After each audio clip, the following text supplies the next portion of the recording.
Откройте вашу Библию, пожалуйста, вторая книга в Коринфянам. 2 Коринфянам, 5 глава.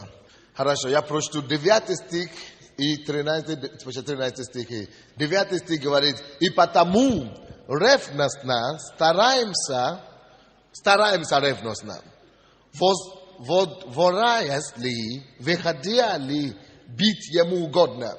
Апостолы, это апостол Павел писал это местописание. И он говорит: мы стараемся, мы прикладываем все усилия, чтобы угодить Богу, чтобы быть Богу угодно. И он говорит: ради этого мы готовы делать все, что угодно. 13 стих теперь. Если мы выходим из себя, то для Бога. Если же скромными, то для вас.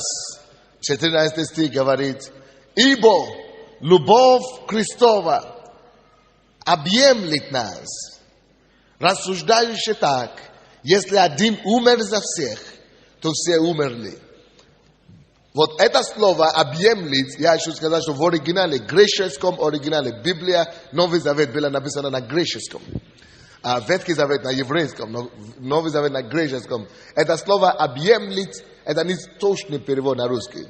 Вот точный перевод, и, наверное, в современный перевод так будет написано, это объясняется так, что любовь Христова принуждает нас. И он говорит: мы выходя ли из себя, или пребывая в себе, мы все это делаем, мы стараемся делать все, чтобы Богу угодить. И он говорит, вы знаете историю апостола Павла, он был фарисеем. Фарисеи в то время это сами как дворяне. Вы помните историю дворянства у нас здесь, да? Дворяне это самые уважаемые люди, но в обществе. И он был из высшего эшелона общества. И он имел все. Он был доктором наук. Не просто наук, он был доктором юридических наук.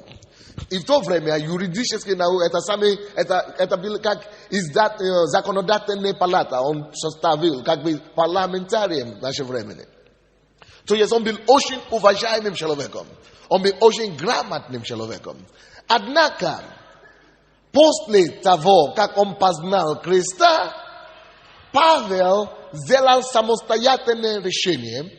После того, как Иисус явился ему. Вы помните, как Павел покаялся? Это было радикальное покаяние. Потому что он был религиозным человеком, иудеем.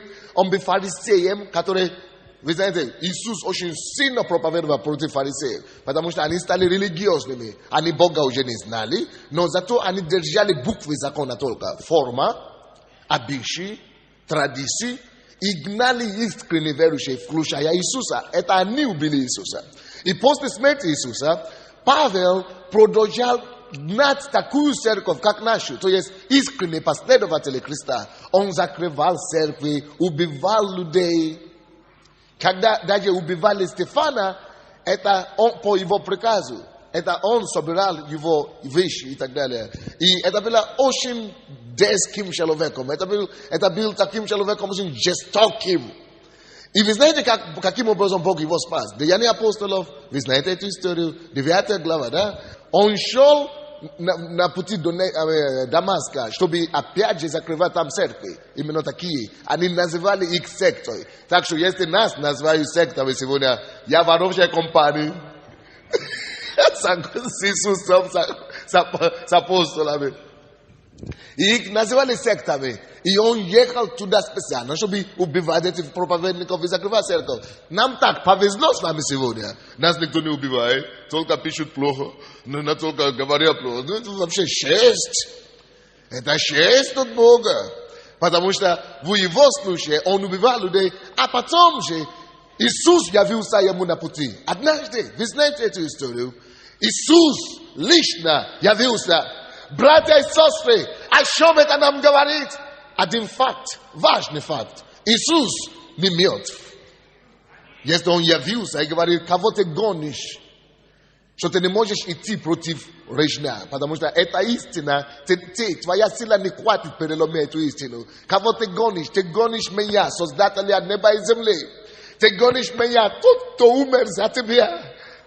Ты убиваешь моих служителей, которые Jeito все, чтобы тебе жизнь спасать. И тут же Иисус не прикоснулся к нему. Ангелы не прикоснулись к нему. Он упал на лицо своем и стал слепым. 3 дня он не мог видеть.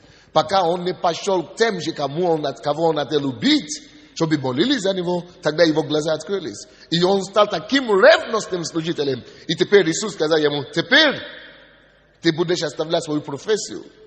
И ты будешь проповедовать Евангелие таким же образом, ты будешь моим служителем. Как те, кого ты гнал. И так как ты гнал других, теперь тебя я буду гнать.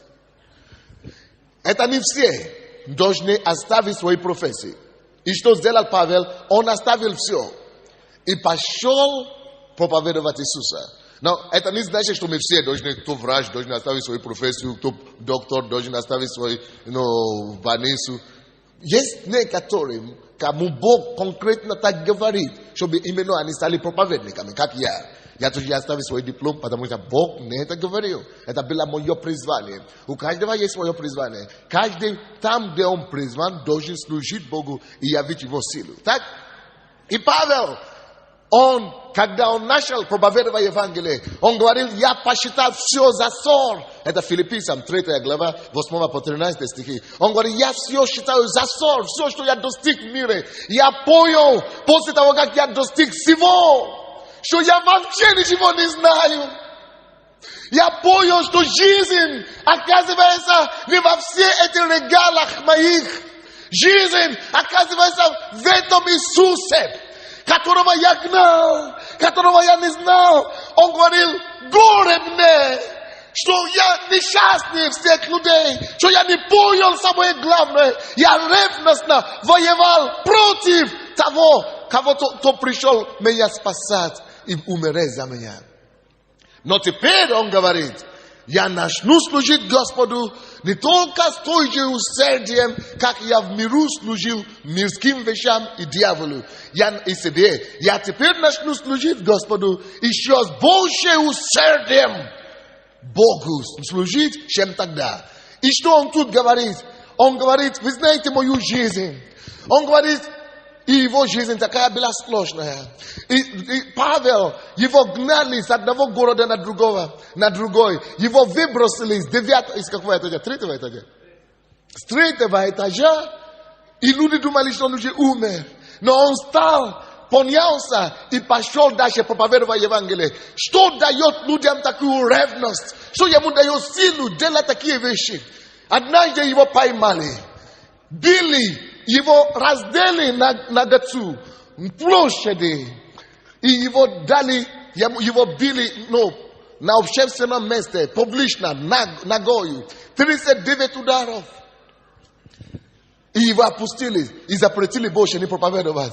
И он все равно оделся и начал проповедовать Иисуса. И он говорит: алло, друзья, у меня нету другого выбора, у меня уже нету другой жизни. Моя жизнь не имеет смысла, потому что я убедился на собственном опыте. Точно как мы с вами сегодня убедились на собственном опыте, что без Христа нет жизни. Он говорит: он явился мне, я его знаю лично, он умер за меня.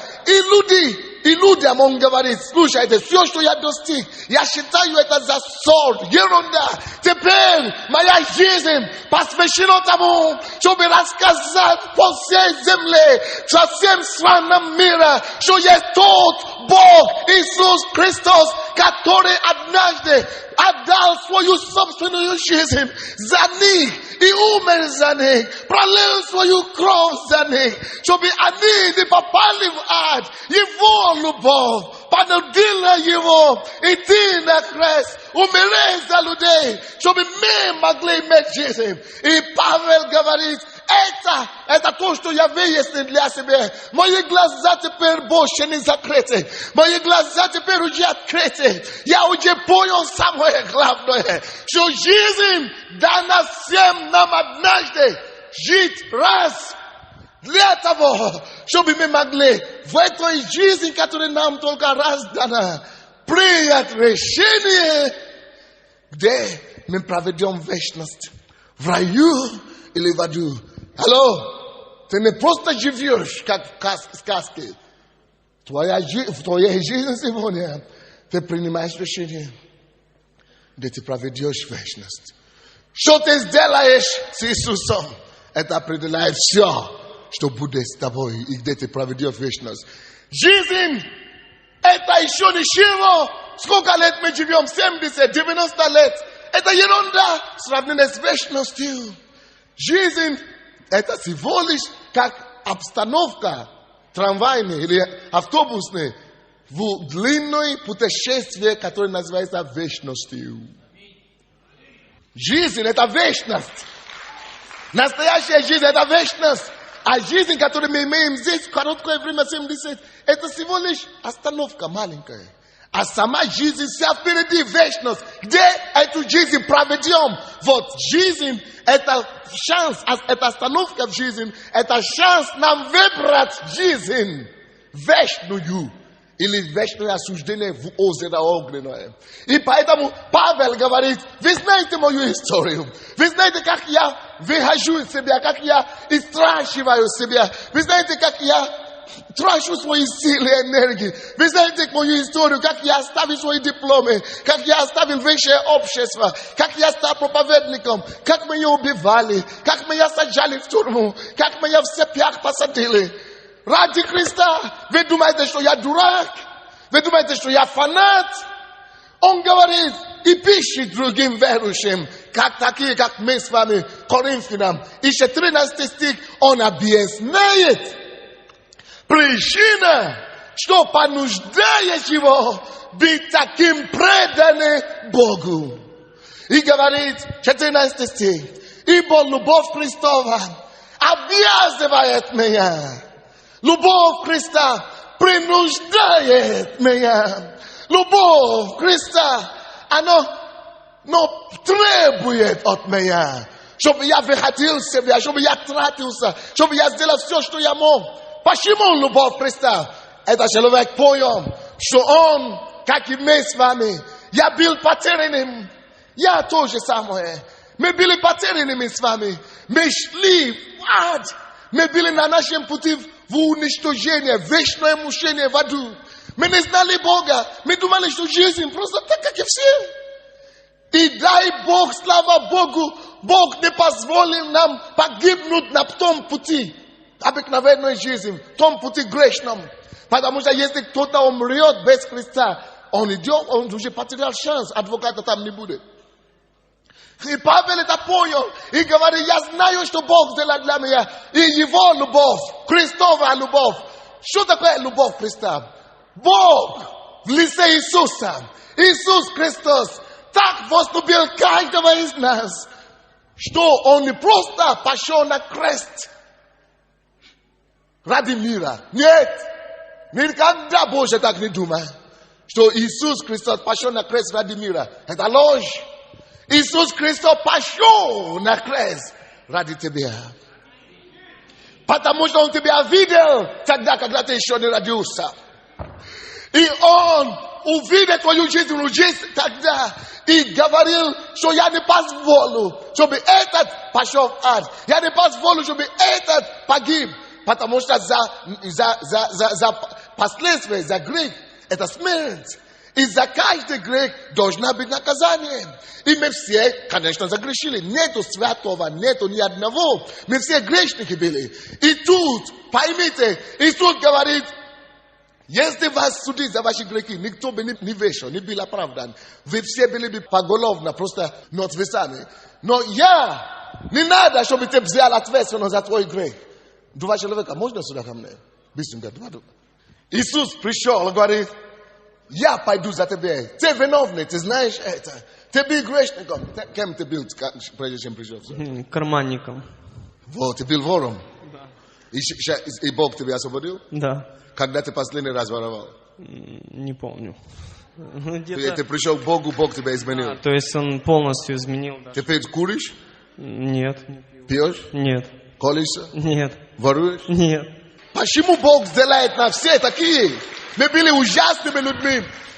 Но этот же грех Он делал против людей и против Бога, который создал людей. Иисус говорит, слушай, вот это крест. Ты будешь крестом. Ty должен быть там вести. Это мне так, это тебе так, и это Павел так. И Павел это осознал, что я должен нести наказание за мой грех на кресте вместе с вами.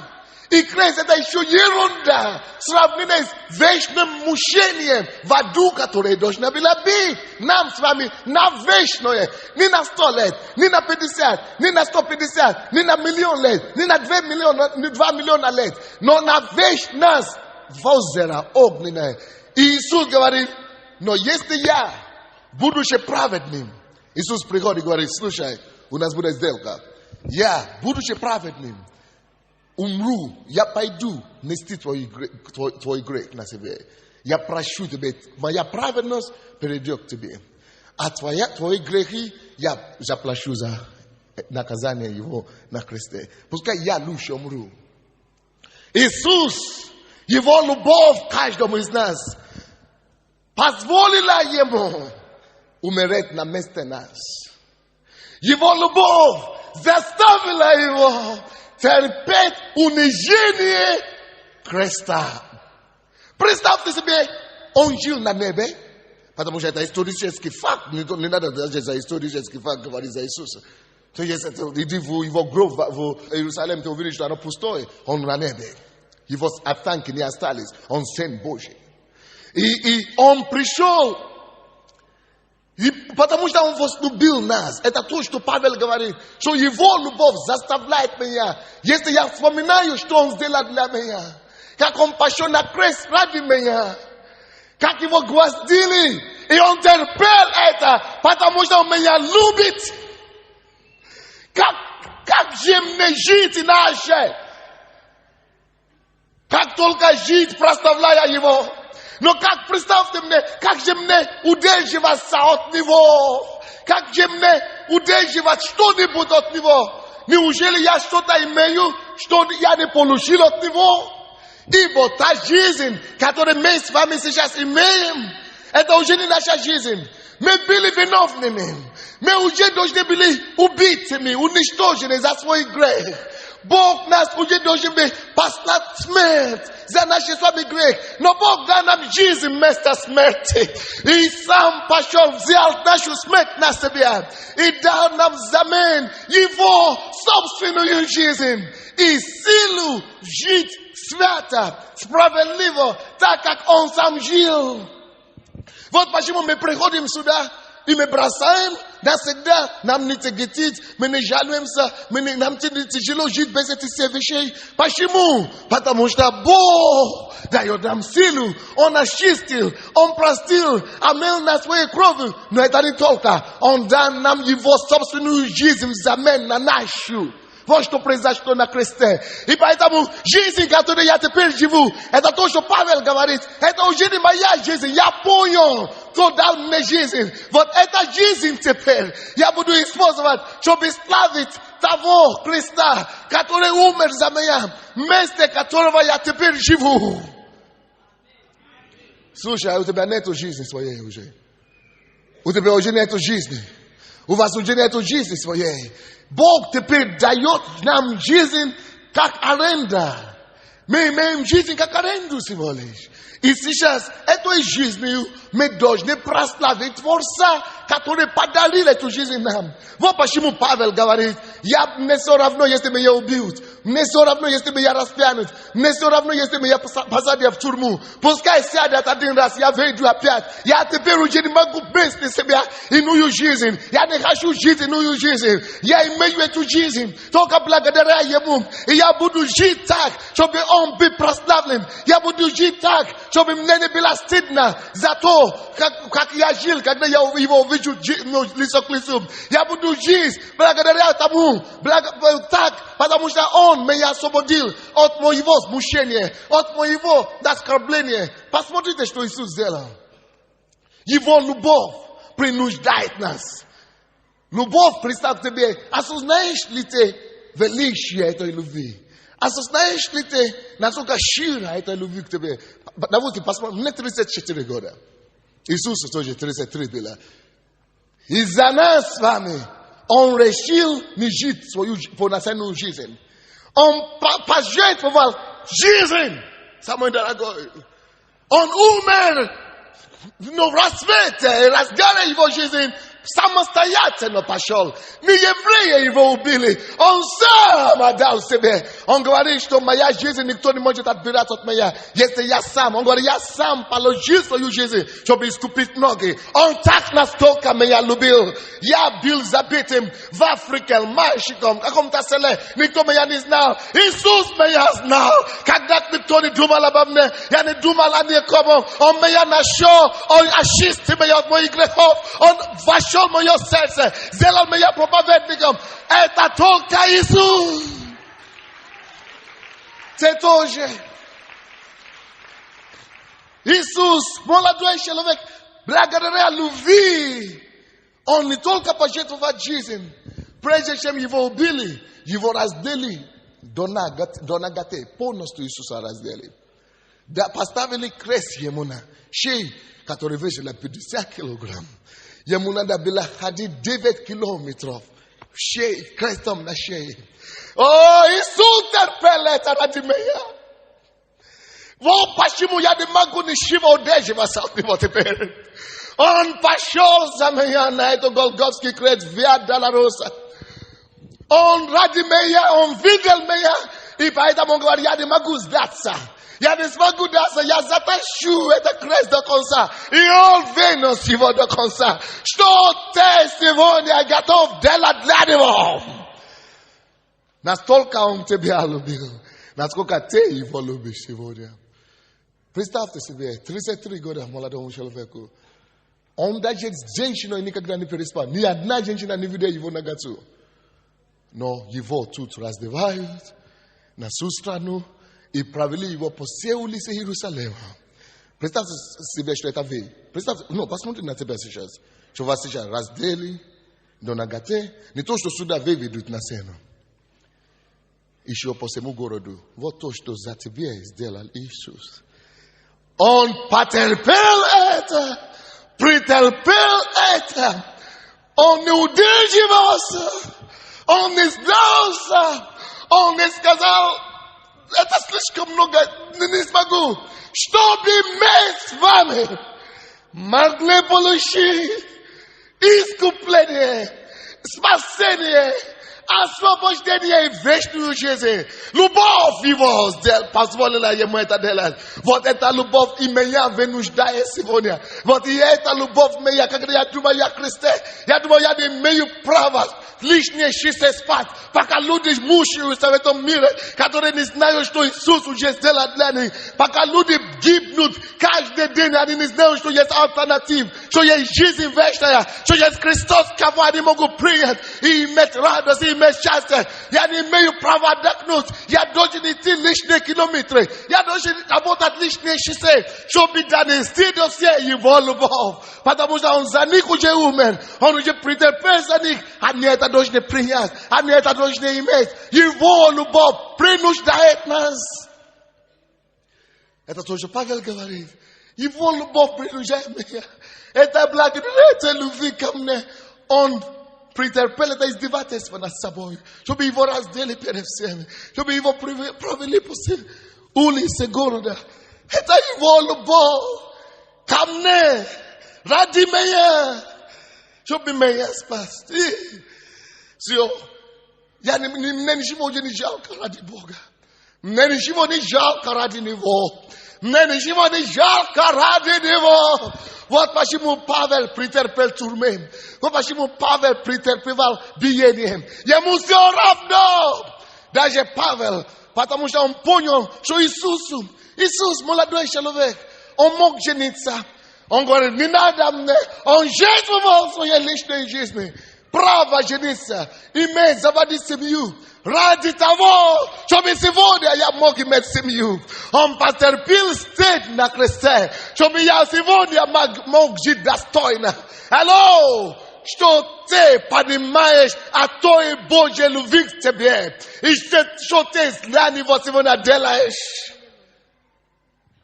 Насколько ты готов дать тоже все ради Него, отдать себе ради Него, служить Ему. Почему мы работаем сегодня? Почему мы зарабатываем деньги? Не потому что нам нужны.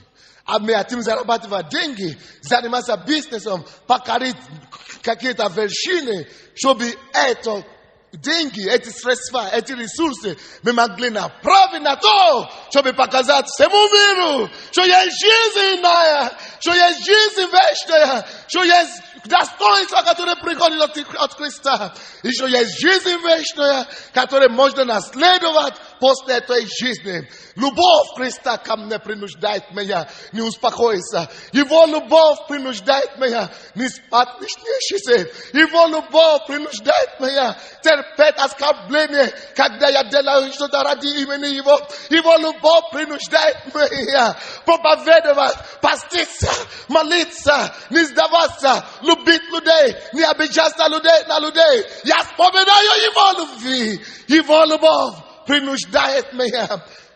Что есть сила твоего сердца? Что есть сила притяжения у твоей жизни? Какой сила твоей мотивации? Что тебя мотивирует? Что тебя толкает? Что тебя пробуждает? Что тебя вдохновляет? Какая твоя сила вдохновения? Воля, сила воли, эмоции, решение. Все это гаснет рано или поздно. Павел это знает, что все эти силы воли, все эти решения, решительности, что это все ерунда. Потом сгорит, человек сгорает всегда. Но единственная сила, которая может дать нам силу любить нелюбимых, любить и обнимать бомжей. Единственная сила, которая может нам позволить любить и молиться за наших врагов и никого ненавидеть. Единственная сила, которая может дать нам силу и вдохновение идти дальше, жертвовать не только свое время, энергии, деньги, ресурсы, материальные ценности ради Христа. Это только Его любовь, когда я вспоминаю, что Он ради меня претерпел. Что такое то, что я сейчас терплю, в сравнении с тем, то, что Он претерпел? Ерунда все, что я терплю сейчас. И это наоборот наслаждение. Что такое ваше мужчина в сравнении с мужчиной Иисуса? Его любовь позволила Ему покинуть небо. Он оставил небо. Там, где улицы, даже сделано золото. Там, где все прекрасно. Здесь самое лучшее место здесь, на небе. Это как самый ужасный туалет в раю. И все равно он оставил это небо.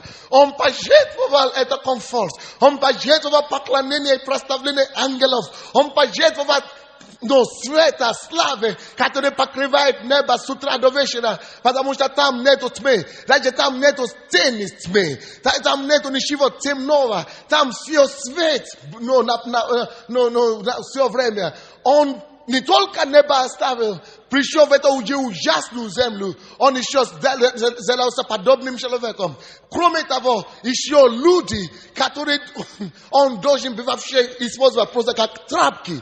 Люди теперь его еще и судят, его еще и осуждают, его еще бьют. Царя царей, создателя неба и земли, то слово, которое было в самом начале, тот, который держит весь небо и землю, его бьют, на него плевали. Почему он терпел это все? Чтобы меня спасти. Чтобы тебя спасти. Что ты делаешь для Христа сегодня? Вот почему я ободряю этим нашим политиков.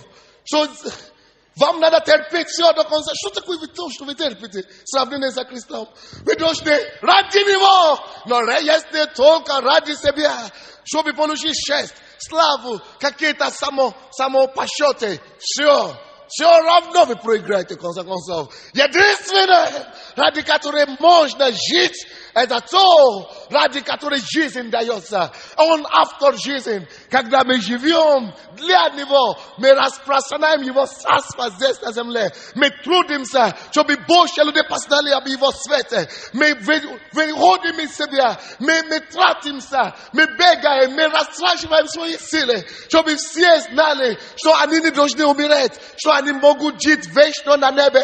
Что ты делаешь для Него? постить его, что он сделал для тебя.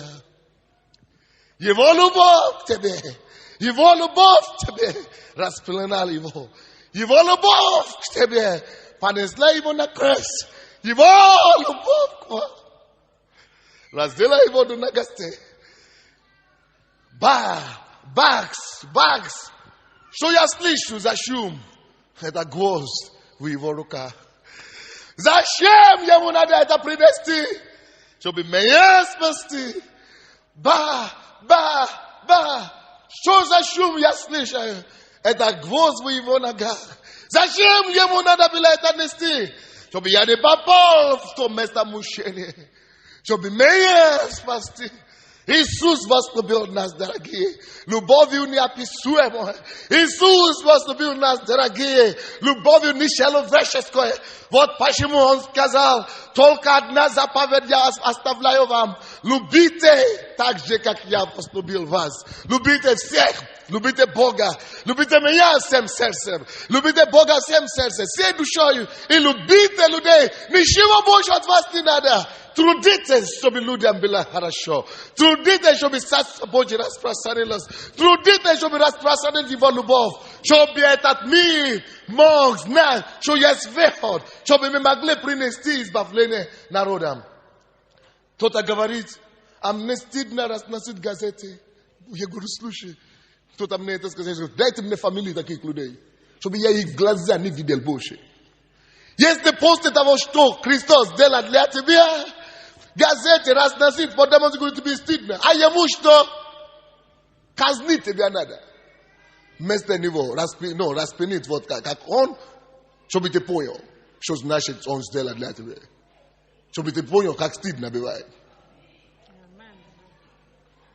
Я не могу понять, для меня ничего не может быть много для Христа. Вообще ничего, не то, что немного, вообще ничего не стоит. Я спрашиваю у Бога, что еще я могу делать? Что еще я могу делать для тебя, Господь? И я думаю, что я делаю самое лучшее, что я могу. Тем больше я делаю, тем больше Он меня благословляет. Я думаю, зачем? Я не заслуживаю это. Я не хочу, чтобы я думал, что я оставил свой диплом, что я сейчас буду служить Богу, вот герой пришел. Буду сейчас служить Богу, я оставляю диплом, бросаю диплом и буду сейчас Богу прославлять. И я думал, что я буду сейчас служить, буду стараться. Оказывается, тем больше я отдаю Ему свои силы, свое время, свое что-то посвящение, тем больше Он мне еще больше возвращает. Я думал, я буду сейчас нищий, что я оставил диплом. Наоборот, Он сделал меня богатым. Те, которые не оставили диплом, полюбили диплом, сейчас они у меня просят поесть. Потому что даже когда то время, когда мы служим Ему, Он просит нас отдать все и служить Ему, Он еще 1000 раз нам возвращает это. Он еще сотни раз нам это дает. Он еще больше нас любит. Тем больше мы делаем для Него, тем больше Он нас любит. Мы не можем перегнать Бога в любви. Мы не можем что-то слишком много делать для Бога. Мы не можем слишком жертвовать для Бога. Тем больше мы даем Ему, тем больше мы что-то делаем для Него. Он всегда нам возвращает 1,000,000 раз больше. Алло, как не любить такого Христа? Как Его не любить? Как Его не любить? Как не жертвовать? Как не отдать силы? Как не отдать энергии? Как не отдать все, чтобы Его имя прославилось, и чтобы всякое колено преклонилось, и чтобы каждое уста преисповедовалось, что Он Иисус Христос, Господь неба и земли, и чтобы наша страна Украина покорилась перед Его вечным именем, чтобы всем стало хорошо, как нам. Обидно, тем более мы с вами испытали на себе, что Он может делать. Мы испытывали Его спасение. Мы испытывали Его милость. Мы испытывали Его милость, Его прощение. Мы испытывали Его исцелительную силу. Как не любить Его? Любовь Христа принуждает нас. Подумай о Его любви к тебе. Его любовь ко мне принуждает меня. Вот почему, пускай все слушают, я, Сандей, буду кричать, пока вся Украина не услышит. Буду выходить на площади, по телевизору, везде, что буду знать, что, алло, есть выход! для Украины. Иисус умер за вас, Он поможет вас, Он вытащит вас, Он даст вам место существования сухое, Он даст вам жизнь, место слез, где Он вам даст радость, место болезни, Он даст вам здоровье, место уныния, Он даст вам славную одежду. Что это? Иисус уже все сделал, только люди не знали об этом. Мы здесь живем на Украине, в Киеве, мы знаем, что Бог может делать. Это преступно нам не рассказать другим. Его любовь принуждает меня. Я хочу быть как Он. Я хочу быть как Иисус. Я хочу быть как Павел. Я хочу вернуть все Ему. Это не значит, иди в монастырь, сиди там, закройся и стань монахом. Ну, ерунда, не об этом мы говорим. Мы говорим о том, что все твои таланты ищи и искай, чтобы они все прославили Бога и чтобы они помогли людям. Вы поняли меня? И чтобы использовать все свои силы и ресурсы на то, чтобы всем стало так хорошо, как нам. Аминь.